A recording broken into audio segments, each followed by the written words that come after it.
4월에 실제로 투자를 진행한 대상을 정리하여 공유드립니다. 목차로는 시장 현황과 이벤트에 대한 분석과 투자한 대상 및 매도한 자산들을 소개드릴 예정입니다. 4월도 여전히 다양한 빅 이슈들이 겹친 이례적인 상황이 지속되고 있는 것 같습니다. 시간이 지난 후엔 정말 역사적인 이벤트들이 겹친 시기였다라고 평가가 되지 않을까 싶습니다. 4월은 3월보다 더 적극적인 배당주 추가 매수와 리밸런싱을 진행했습니다. 특히 금을 절반 정도를 3월에 매도했었다고 말씀을 드렸었는데 4월을 기점으로 99% 사실상 전량을 판매했습니다. 판매한 대상은 KRX 금이었고요. 이렇게 분할 매도로 팔아서 조금 덜 벌긴 했지만 3월 달에는 12% 정도, 그리고 4월 달에는 15% 정도, 이렇게 이때 한 번에 더 팔았으면 더 많이 벌지 않았을까라는 아쉬움이 남을 수도 있지만 항상 조금 덜 버는 것은 별로 문제가 되진 않습니다. 충분한 수익을 얻었으며 이를 세일 중인 배당주들에 재투자할 수 있었고 그 배당주들도 충분히 싸게 살 수 있었다고 판단하며 만족을 하고 있습니다. 배당주들의 현 상태를 저는 임대형 부동산과 좀 유사한 성격으로 바라봐 보고 있습니다. 정기 투자자 및 포트폴리오 투자자에게는 사실 지금 같은 불확실한 시장 상황이 나쁘지만은 않습니다. 예를 들어서 강남의 임대형 오피스텔이 월세는 동일하게 똑같이 매월마다 따박따박 월 60만원씩 나오고 있고 월세가 잘 나오고 있으면서 공실률도 없이 잘 돌아가는 상황이라면 이런 것을 알짜배기 배당 기업에다가 이제 대입을 해서 생각을 해보는 편입니다. 이는 배당주에다가 대입을 해보면 5년간의 배당금과 실적, 재무제표를 살펴보면 알 수 있는 정보들인데 이것이 그런데 건물은 기존에 예를 들어서 강남역 쪽에 성수역 이런 2호선 알짜배기 땅에 약 10년에서 15년씩 되는 원룸형들의 투자 비용이 보통 1억 6천만 원짜리가 오피스텔이 많이 있습니다.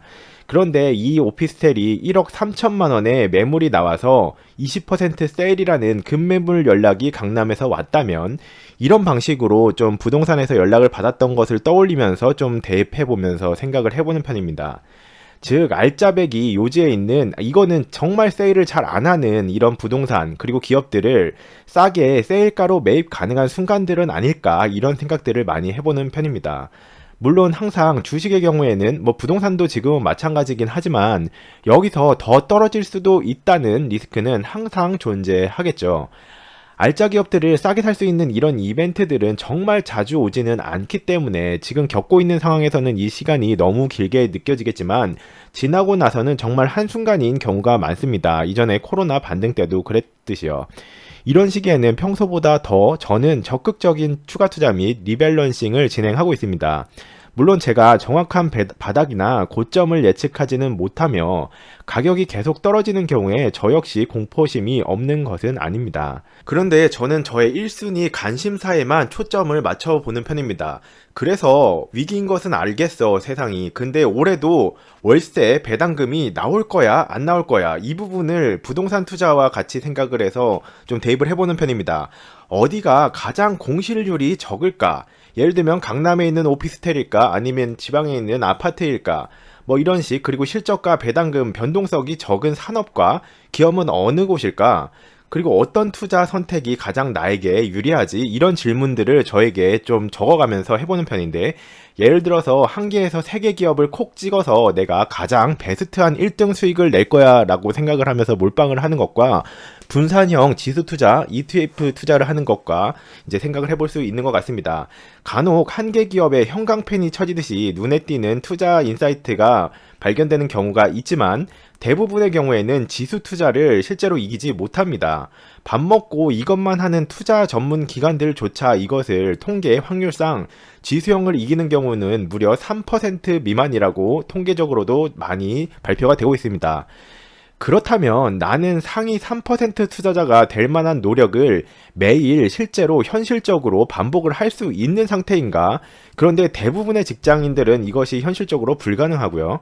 내가 과거에 낸 성과를 누군가에게 보여주면서 야 나한테 투자 좀 해봐. 내가 작년에, 재작년에, 그리고 3년 전에 5년간 이런 성과를 냈으니까 나한테 한번 투자 좀 해봐줘 라고 내 주변에서 나한테 말해준다면 과연 투자를 할 것인가 라는 질문도 저에게 던져보는 편입니다. 충분히 믿고 맡길 만한 객관적인 성과가 뭐 단기적으로 3개월, 6개월, 1년이 아니라 2년, 3년, 5년 그 객관적인 성과가 있는가 없는가, 저는 이것이 너무 중요하다고 생각됩니다. 이것이 아니라면 근거 없는 잘못된 나의 뇌 본능 때문은 아닐까? 이 부분을 정말 투자자분들은 의심을 해보셔야 됩니다. 이것이 몇 년 혹은 몇십 년간 발동 중인 분들도 굉장히 많다는 통계들이 많습니다. 뇌에는 정말 인류가 생존해 가면서 오랜 기간 축적된 생존 본능보다 더 중요한 본능이 뇌에서 있었을까요? 돈을 잃는 것보다도, 일시적인 돈을 잃는 것보다도 자의식의 방어가 훨씬 더 뇌는 중요하다고 판단을 합니다.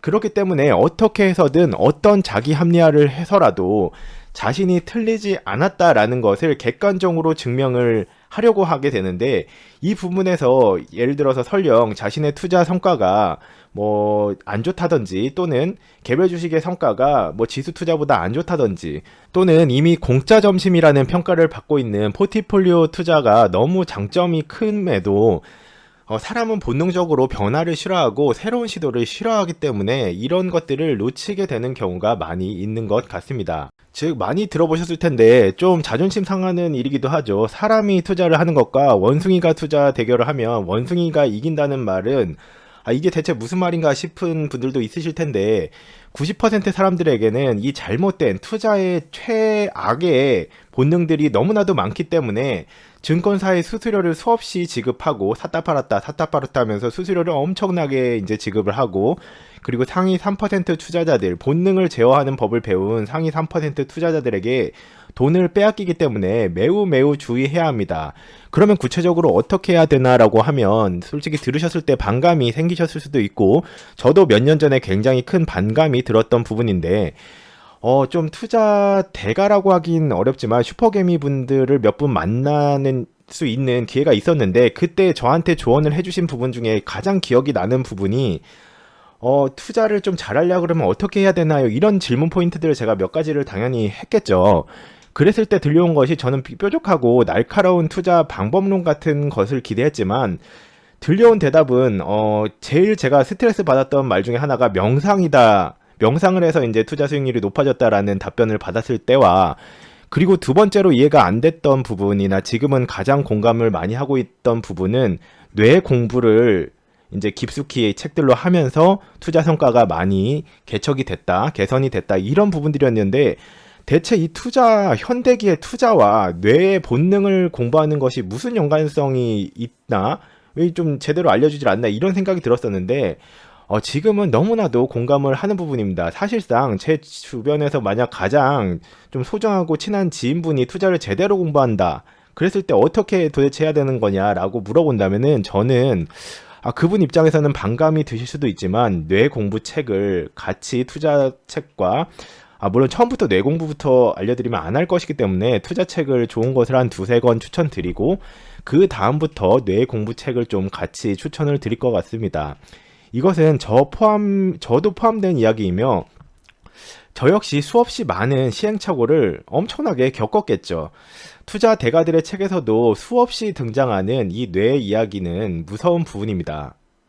4월에 첫 주 투자 결정 부분을 공유드리면, 일단 더 적극적인 추가 매수를 들어갔습니다. 아리랑 고배당주를 약 500만원 이상을 추가 매수하였고, 그리고 매도한 대상들은 금을 앞서서 말씀드린 것처럼 99%를 매도를 했습니다.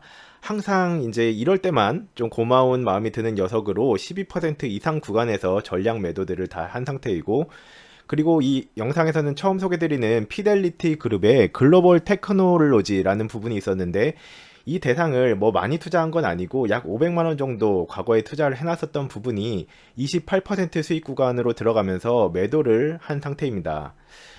이 피델리티 글로벌 테크놀로지를 잠깐 언급드리면, 다른 부분들은 3월 달에도 제가 언급을 드려서 대략적으로 어느 정도 이제 좀 예상하셨던 부분일 수 있는데, 이 피델리티 글로벌 테크놀로지는 지금 팔기가 약간 망설여졌으나 팔았는데, 해당 투자는 한국 돈을, 제가 이전 영상들에서 지금은 한국 투자에 좀 집중하고 있는 이유들을 가끔 언급드렸었는데, 이 투자 선택은 한국 돈을 달러로 환전하여, 근데 이 달러로 환전한다는 것은 지금 달러가 굉장히 비싸죠. 1320원인데 비싼 달러로 환전하여 글로벌한 테크 기업들의 투자가 되는 상품입니다. 즉 지금은 달러가 1320원으로 너무나도 비싸진 시점이라서 환차익이 굉장히 크게 발생한 것인데요. 이 투자 선택이 환율을 포함한 투자 수익률입니다. 예를 들면 아마 추측하기로는 구분이 안 되어 있긴 한데 한 14% 절반 정도가 이 상품의 투자 수익률이었을 것이고 약 절반 정도는 환차익으로 얻은 이제 수익금이다라고 생각을 하시면 될 것 같습니다. 이 상품을 팔아서 달러 해지란 달러가 1320원에서 다시 1100원으로 뭐 10% 정도 이상 하락할 때에도 하락을 막아주는 상품으로 재투자를 하기 위해서 판매를 했다라고 생각을 하시면 될 것 같습니다. 이번 투자 선택은 앞서서 보신 것처럼 피델리티 글로벌 테크놀로지, 물론 환차익의 수익이 크긴 했지만 28% 수익, 이것이 1년도 되지 않은 약 6개월 정도 전에 투자했던 대상으로 제가 기억을 하는데, 계급장 다 떼고 오로지 수익 데이터로만 봤을 때 내가 딱 한 개 골라서 정말 이길 수 있는가? 그리고 과거에 이겼던 적이 있었던 것이 아니라 최근에도 내가 계속 이겨가고 있는가? 이 이긴다는 것은 저 28% 수익을 제가 이겼어야 이긴 것이겠죠. 개별 주식을 선택했을 때와 지수 그리고 전문기관에다가 위탁을 해서 운영했을 때 어떤 것이 내 한정된 돈이 투자되었을 때 나에게 더 많은 수익을 거둬들였는가가 훨씬 더 중요합니다. 이 부분을 잘 생각을 하셔야 되는 것이, 이것을 딱 바라봤을 때 이 말을 들었을 때도 저의 경우에도 과거에 반감이 들었습니다. 그냥 나는 뭔가 계속해서 이 개별 주식 영역을 끝까지 공부해서 어떻게든 하다 보면 경험치가 쌓이고 뭐 이런 우여곡절 시행착오를 겪다 보면은 언젠간 가장 최고의 베스트 슈퍼개미 투자자가 되지 않을까라는 생각이 있었지만, 이것을 계속해서 저는 매월마다 기록을 하거든요. 개별 주식 투자 성과와 지수 투자 성과를 계속해서 비교합니다. 물론 이겼다 졌다 뭐 이렇게 하지만 생각보다 지수 투자가 이기는 경우들도 굉장히 많이 발생을 하고 있는데, 이 지수 투자를 할 때 가장 큰 장점은 여기에 시간 투자를 안 해도 되죠. 그 장점까지 생각을 꼭 해보셔야 됩니다. 글로벌 테크 기업들 중에서 베스트한 투자 선택을 베스트한 시기에 내가 피델리티 글로벌 그룹보다 잘할 수가 있는가를 이제 따져보는 셈이 되겠죠. 예를 들어서 삼성전자를 특정 시점에 지금이 최하점, 가장 안 좋은 사이클 상의 가장 좋은 투자 시기니까 지금 투자를 하겠다라고 내가 언젠가로 선택해서 투자하는 것과 피델리티 글로벌 테크 쪽에서 이 판단을 하는 것과 어떤 것이 더 좋은 성과를 낼 것인지 고민을 해볼 필요가 있는 부분입니다. 분석과 시장 동향 판단은 그래서 엄청나게 베리하드 모드입니다. 펀드 매니저도 아닌데 굳이 1등을 노릴 필요가 나는 없다. 이 말을 저에게 계속해서 종이에다가 썼던 것 같습니다. 굳이 계속 개별 주식을 하고 싶어질 때마다, 지금도 물론 개별 주식을 안 한다는 말씀이 아니라 개별 주식 투자 비중이 굉장히 높고 오히려 지수 투자보다도 높습니다. 그런데 굳이 내가 1등을 할 필요가 없다면, 다 자동화 시키는 것이 목적이라면 좋은 기관에다가 위탁을 해도 되지 않을까라는 부분 때문에 선택을 하고 있다라고 생각해 보시면 될 것 같습니다. 저는 상위 1등이 필요 없이 상위 10% 수익률 투자자면 충분하기 때문입니다. 이번 투자 선택들의 좀 상세적인 이유는, 저는 이전에도 좀 말씀을 드렸던 것처럼 미국 투자를 굉장히 좋아하는 투자자였습니다. 달러가 평균 가격, 10년간 평균 가격인 1130원 이하로 내려갈 때 굉장히 좋아하는 편이고요. 이때는 달러로 환전을 해서 투자를 상당히 진행을 실제로 하는 편입니다. 이 싸게 산 달러를 활용을 해서 금이나 미국의 장기 채권, 주식들을 매입을 해서 이번 피델리티 테크놀로지 사례처럼 달러의 시세 차익을 함께 노리는 것을 아주 좋아합니다. 달러가 비쌀 때 사면은, 만약에 달러가 정말 비쌀 때 피델리티 테크놀로지를 샀었다면, 예를 들면은 피델리티 측에서 수익을 14% 올려줬는데 달러가 1320원에서 1100원으로 하락하면서 예를 들어서 마이너스 13% 환손실을 잃어버리면 제 입장에선 좋을 게 하나도 없기 때문에 이런 선택을 하고 있는 것이고요. 달러의 가격은 외부 환경의 요인과 불안 요소들, 갑자기 생기는 그냥 글로벌한 불안 요소들, 이 시기마다 크게 변동이 되어주는 것은 주기적으로 반복해서 활용할 만한 투자 대상으로서의 메리트가 충분하다고 생각을 하고 있습니다. 달러가 지금처럼 평균보다 많이 비쌀 땐 확률론적인 관점에서 아주 안 좋아하는 편이고, 4월도 1300원 이상이 지속 중인 상태라서 저는 추후에 달러 가격이 1130원 정도인 10년간 평균 가격대로 내려갈 때, 이때 투자를 할 생각이고요. 그리고 이때는 매우 높은 확률로 항상 외국인 투자자들이 돌아왔다는 점에서 지금은 한국 투자에 굉장히 집중하고 있는 상태입니다. 저는 계속해서 말씀드리는 부분이 주관적인 저의 생각보다 확률론적인 통계 관점에서의 데이터 활용을 굉장히 좋아하는 편입니다. 게다가 과거가 뭐 100% 확률로 반복이 되진 않겠지만 아직까지는 항상 오랜 시간을 기다렸을 때는 반복이 되고 있는 전략들이기에 그런 통계적 데이터를 따르고 있습니다. 4월의 투자 선택 아리랑 고배당주에는 3월 달에도 말씀을 드린 것처럼 연간 IRP와 연금저축계좌 비과세 지원 한도 금액인 1,800만 원을 1순위로 다 채워가고 있는 모습입니다. 약 1,580만 원 정도를 4월 기준으로 이제 활용을 하고 있어서 거의 비과세 한도인 1,800만 원을 다 채워가고 있고요. 국가에서 지원하는 이 비과세 혜택 부분은 항상 1순위로 맥스까지 활용을 먼저 하는 편입니다. 이 IRP와 연금저축계좌는 다들 알고 계신 것처럼 세액공제를 900만원까지 받으실 수 있는 혜택이 있으며, 그리고 비과세 부분은 이 부분은 좀 맥스로 활용을 안 하시는 분들이 훨씬 더 많으시더라고요. 하지만 전부 말씀드리기에는 내용이 너무 길기 때문에 이 부분은 추후 다른 영상들을 소개해 드리도록 하겠습니다. 아리랑 고배당주는 상세 분석평도 준비가 되어 있어서 댓글을 참조해 보시면 될 것 같고, 여기서는 간략하게 다시 한번 말씀을 드리면 5년간의 분배금, 배당금 합계라고 생각하시면 되는 이 분배금 지급 이력을 살펴보면 2018년도에는 500원 지급하던 것이 22년도에는 680원까지로 이렇게 상향되면서 약 35% 배당금 합계 증가율을 보였습니다. 아리랑 고배당주의 22년도 기준 배당락 분배금 지급일은 4월 29일이었으며 이 분배금의 합계는 5월 달에 분배금이 지급되어 있어서 한 달 뒤에 분배금이 지급되고 있다라고 보시면 될 것 같습니다. 그리고 조심스럽게 23년도 분배금은 680원이었는데 720원에서 740원 정도가 지급이 될 것이라고 예상을 하고 있습니다. 받으면 배당주들의 재투자를 할 예정이고요. 배당금을 비과세로 그리고 운영이 가능합니다. 아리랑 고배당주는 IRP 계좌 및 연금저축 계좌를 활용하여 투자가 가능합니다. 저도 실제로 이렇게 투자를 한 상태이고 55세까지 비과세로 굴려갈 예정입니다. 분배금은 22년도 680원 기준으로는 약 5.5% 정도 했는데 비과세이기 때문에 15.4%의 세금을 안 낸 것을 역으로 환산하면 6.5% 정도 되는 배당률 효과가 있다라고 보시면 될 것 같습니다. 포트폴리오 구성은 좀 소개드리기가 내용이 길어서 상세한 이 아리랑 고배당주 ETF 편을 댓글에서 참조해 보시면 될 것 같고, 약 30개 정도 종목, 대표적인 고배당주 종목들이 3월 기준으로 이렇게 포진되어 있다라고 보시면 될 것 같습니다.